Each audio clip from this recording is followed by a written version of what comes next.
Well, good morning, fishers. It's Fishing Report Friday. Here we go again, another Friday. There's not many left, I don't think, until the big fella comes down the chimney. So, what are we talking about? 4 weeks away? 5 weeks away? I don't know. It's just a blur this time of year for me. So, but the good news is the fishing is good around Port Stephens. Let's begin in the estuary as we do every week. Now, some good flatties around still. Spoke to Trent. He fished up the Tilligary last weekend. Despite the big tides, he said it was hard with the big tides, but managed a couple of really nice fish over the 70 centimetre mark. I think he got one 76, another one 72, all on soft plastic. So Trent did extremely well up there, considering the tides, because it was a 2.1 metre tide on the Sunday, which made it very hard, plus the wind made it very difficult. But he still managed some good flatties. So some good flatties still about in the bay. The water is prime. I think it's about 24 degrees up the Tilligary Creek. Probably get warmer this weekend with the forecast. So definitely worth a shot on the flatties. We've got those smaller tides, which will be a lot better to work, especially those shallow water flatties in behind the racks. Some good ones around. We've got some good new lures in stock as well at the moment. So Tilligary performing well. Definitely up towards the Karua. Karua's fishing pretty good at the moment. I spoke to Ray from FG Wiz fame. He got some really nice mulloway up the Karua system, throwing vibes around. So some soft vibes, did really well on the mulloway up the Karua system. So up around the bridges there, looking pretty good at the moment. Some good flatties. Definitely at the moment, especially if you get up towards Allworth and up towards the branch there. There's actually some nice lizards getting in behind those areas up the Karua system. Plenty of rock bars to fish as well.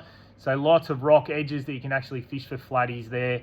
There's plenty of bait gathering up there. Lots of prawns up the system at the moment. So you'll see them on your sounder. Lots of prawns on those edges. So those jelly prawns, flatties are feasting on. So a good idea, maybe tie on a prawn style lure. Plenty of those. I tell you, the new Erikanjis are doing well at the moment. Those 4 and 5 inches slaying the big lizards at the moment. We have them all in stock at the moment, that's for sure. So moving down, further down the bay, well, the flats fishing is starting to heat up. So plenty of whiting getting on the sand flats now. Lots of guys throwing surface lures, which is good to see. It's a fun time of year. If you've never done it before, come in store. We'll show you what the good oil is on surface lures and whiting, because it is really good fun. And generally speaking, you get those bigger fish on the surface lures. So now is the time to get those surface lures out, especially for the whiting around the sand flats, but also if you want to try it on the brim. So any of those rocky structures. Now the brim is starting to migrate further upstream. So places like Goat Island, the oyster racks to the entrance of the Karua River, all those new oyster beds they've put on the left-hand side of the Karua River will hold brim at this time of year, especially on the incoming tide, and they love a little surface lure. So definitely worth a shot there at the moment. Now, down towards Soldiers Point, Fane Cove, couple of mulloway caught this week. I spoke to Paul off Fishport Stephens Estuary Charters. Put his clients onto a couple of mulloway this week in those particular areas. Live bait being the key. Those smaller tides will work really well this weekend. Zip out around the front of Tomaree or over towards Cabbage Tree. Get yourself some slimies or some yakkers. I do prefer the slimies. And away you go. Just remember, fish those tide changes. Also worth a shot on the Salamander wreck. Now, pelagic action, haven't heard of any longtails this week, unfortunately. I reckon they disappeared. It's about time they did anyway. But still plenty of bonito around at the moment inside the bay. Still feeding on that white bait, Schools, although it has slowed down on that bait. I think the water's warmed up and that bait sort of moved out. But there are still bonito around, which is good to see, because the bonito don't usually turn up till later. So good to see a few bonito keeping people interested in spinning inside the bay. The other thing is the Rat Kings down the breakwall. Lots of Rat Kingies down the breakwall. I reckon there'll be a couple of big ones down there as well. But lots of Rat Kingies. Pete, KO, they've been getting into them.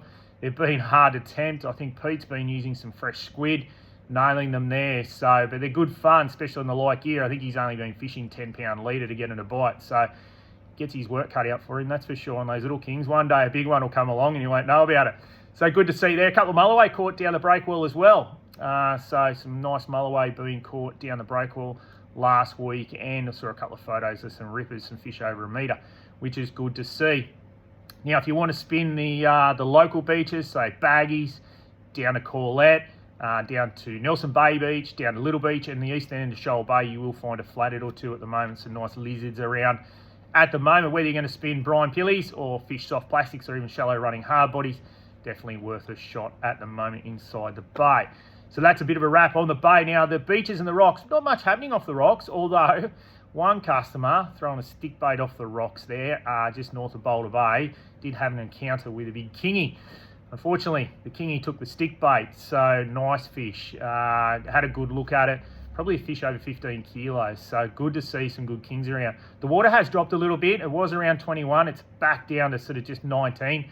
Those nor'easters, they roll it over, and that's what we've got this weekend, northerly winds. So worth the shot if you want to throw a few stick baits around. You are going to be cast your arm off, but the rewards may be worth it if you hook a nice king. There are plenty of rats around to keep you entertained as well. A few bonito around on some of the points as well, Taylor, and plenty of salmon at the moment. Now, the beaches are prime at the moment. I had a quick look at Fingal yesterday. Fingal looks pretty good. Didn't see any signs of redweed at the moment, but some nice little gutters forming up, especially north of the surf club up towards the Spit. It looks like the Spit at low tide could be passable, but definitely with these northerly winds, Fingal's going to be a really good beach to fish. Same to Samurai, and then you can get the top end of Berrubi at the moment. A few whitings starting to kick on the beaches. I wouldn't say they're prevalent, but a few whitings starting to kick on the beaches. Live nippers doing the job there. So a few whiting around, still some brim around. And if you want to spin those early mornings, so first light, last light, you will get some Taylor and still some salmon around, because that water, like I said, it's only about 19 degrees. So there's still salmon around in the gutters at the moment, and definitely worth a shot down Berrubi Beach for a mull away if you're keen. Now, on the offshore scene. So with those nor'easters, yes, it did roll the water over a little bit. They were strong. They're going to be strong this weekend in the afternoon. I think you're going to get a good morning session in Saturday and Sunday. It's going to be typical summer weather, typical Port Stephens summer weather. We get those nor'easters that pop up in the afternoon. So definitely worth a shot to fish the early mornings. Now, there have been some good snap around still in the shallows. If you want a soft plastic fish, or even if you want a burley, throw some baits around, definitely worth a shot doing that. When I mean shallow, 10 to 15 metres, maybe 20 metres of water. The water is clear, so those first light and last light opportunities are the best. Even the islands out the front, Big Island, Little Island, and Fingal Point will be worth a shot for a snapper. And down south towards Little Rocky and also Boat Harbour, if you've got a smaller boat, beach launch off Boat Harbour will be worth a shot in the early mornings off Boat Harbour at the moment, especially those bombies down Fisherman's Bay or even down Uralla. So worth a shot. Haven't heard of many trag, but there should be a few trags starting to kick in very, very soon. It's always good to start up north of the Big Gibber for a few trag, and you will find some reds up that way. And of course, Seal Rocks, well, some good snapper up there too if you want to throw plastics. And again, some kings up there. I know some guys that fished for snapper with plastics and got harassed by two big kings trying to sell their smaller snapper. So they had kilo fish on. They said these fish were every bit of 12 to 15 kilos, harassing their snapper as they're pulling them up. So they do eat live snapper. Well, they eat snapper because I've seen it before. It's happened to me. So it might be worth throwing a stick bait up at Seal Rocks. It is a lure fishery only. So definitely worth stick baiting the inner Edith, I should say, or outer Edith, or even up at Sawtooth there, throwing some stick baits at first light. Be definitely worth a shot, especially around Broaden too, North Island, around the Sisters.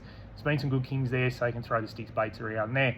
Now, on the shelf, well, we should start at the FAD. There were some dolphin fish there, but that water sort of died a little bit with the temperature.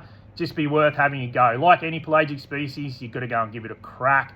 I did have a look at rip charts. Now, there's a good finger of water on the shelf, about 21.5 to 22 degrees. And Zenit actually went out there last week, caught a striped marlin, saw two others. It is early season. You will get those one or two stripes if you're prepared to put the time in. At the moment, there is bait on the shelf. It looks like the current and the altimetry, we've got a zero line there, and it looks like the current is sort of pushing down and in. So that's a good sign. It's a bit like when we get it all lined up in February, March, when we get some good striped marlin action, when that current sort of pushes from the east-northeast there onto the edge of the shelf, pushes the bait up, and away we go. So definitely worth a shot if you want to do it. Nor'easters aren't too bad. I think it's sort of up to 15 to 20 in the afternoon. So if you go to the north there to the 250 grounds or east of the FAD there, it'd be worth a shot. You can come home with a nor'easter. And 15 to 20, let's face it, typical Port Stephens day. That is for sure. Anyway, that's it for the report. But just a reminder, Black Friday started already. We've started early. Everybody started early. So massive deals in-store only, 15 to 50% off store-wide. That includes new product that's come out this season as well, will be discounted. But also what we're doing is Let me find it. Here it is. Spend $20 or more on any Daiwa gear. We're going to give away 10 TD Blacks. Looks backwards to me. So, chance to win 1 in 10 TD Blacks, 2500s.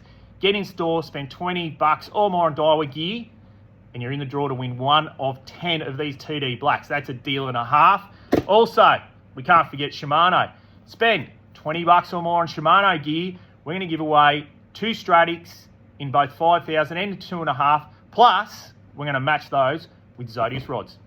Can't beat that for a giveaway. Get in store. Black Friday sale. Fishing Report done.